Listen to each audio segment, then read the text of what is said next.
পাখিদের মধ্যে বুদ্ধিমত্তায় অতি চালাক কাকের কথা আমরা সবাই জানি, কিন্তু সেই ধূর্ত কাককেই ফাঁকি দিয়ে তার বাসায় ডিম পেড়ে বংশবৃদ্ধি করে একটি পাখি।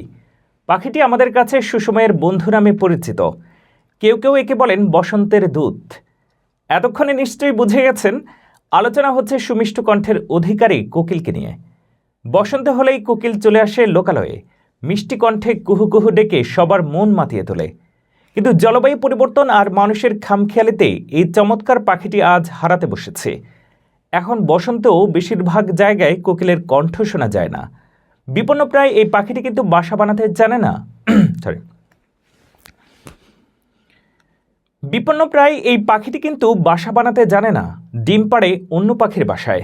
কথাটা আমরা ছোটবেলায় বইয়ে পড়েছি অথবা বড়দের কাছ থেকে শুনেছি। তবে সব কোকিল যে বাসা তৈরি করে না সেটি ঠিক নয়। পৃথিবীর প্রায় 53 প্রজাতির কোকিল নিজে বাসা তৈরি করে না, অর্থাৎ প্রজন্মের সময় প্রজননের। পৃথিবীর প্রায় 53 প্রজাতির কোকিল নিজে বাসা তৈরি করে না, অর্থাৎ প্রজননের সময় এরা অন্য পাখির বাসায় ডিম পাড়ে। ছানাদের খাওয়া ও লালন পালনও হয় অন্য পাখিদের মাধ্যমে। কোকিলের কিন্তু বুদ্ধিদীপ্ত কৌশল জানা আছে। তাদের ডিমের সঙ্গে রং মিলবে এমন পাখির বাসাতেই ডিম পাড়ে কোকিল, যাতে অন্য পাখি ভাবে এটা তারই ডিম। কোকিল অন্য পাখির বাসায় সাধারণত একটি ডিম পাড়ে। সে বাসায় যদি 3টি ডিম থাকে তাহলে একটি ডিম সে বাসা থেকে ফেলে দেয় কিংবা খেয়ে ফেলে। পোষক পাখি তখন তার ডিম গুনে দেখে যে 3টি ডিমই আছে। কি বুদ্ধি ভেবে দেখেছেন? আমাদের দেশের কোকিলরা সাধারণত কাক, শালিক, ফুটকি, ছাতারে, ফিঙ্গের বাসায় ডিম পাড়ে। অন্য পাখির বাসায় ডিম পাড়ার জন্য এক এক ধরনের কৌশল প্রয়োগ করে কোকিল। এজন্য তারা পোষক পাখির প্রতিরোধের দিকগুলোর দুর্বলতা রপ্ত করে নেয়। মেয়ে কোকিল একটু নিশ্চুপ ও ঠান্ডা প্রকৃতির হয়। ডিম পাড়ার সময় হলেই সতর্ক থাকে সে। সাউন্ড করো না। ডিম পাড়ার সময় হলেই সতর্ক থাকে সে। পোষক পাখি কোনো কারণে বাসা ছেড়ে খাবার খেতে গেলে দ্রুত চুপি চুপি গিয়ে ডিম পেড়ে আসে মেয়ে কোকিল। আবার কখনো পুরুষ কোকিল প্রথমে পোষক পাখিকে বিরক্ত করতে থাকে, তখন মা পাখি বাসা ছেড়ে তাকে তাড়াতে যায়। আরে আওয়াজ করছো কেন?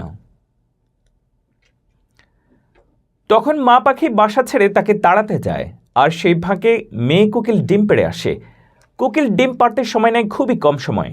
পাখিদের মধ্যে কোকিলের ডিম যে কোনো পাখির ডিমের চেয়ে আগে ফোটে, ছানাও বাড়ে দ্রুত।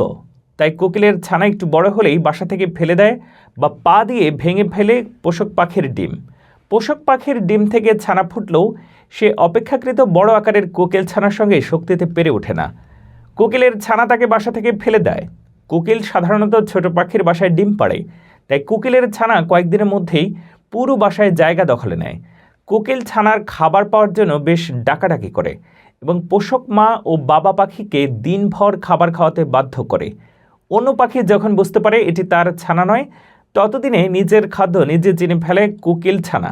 কিন্তু কোকিল কেন বাসা বানায় না, তাদের ফসিল বা ডিএনএ গবেষণা করেও জানা যায়নি। তবে এটা বলা যায়, বাসা বানানো, ডিমে তা দেওয়া ও ছানাদের লালন পালন করার ব্যাপারটির জ্ঞান তাদের কোনো পূর্বপুরুষদের ছিল না, অথবা তারা এই কাজটিকে ঝামেলা মনে করে এড়িয়ে গেছে অন্য পাখিদের উপর চাপিয়ে।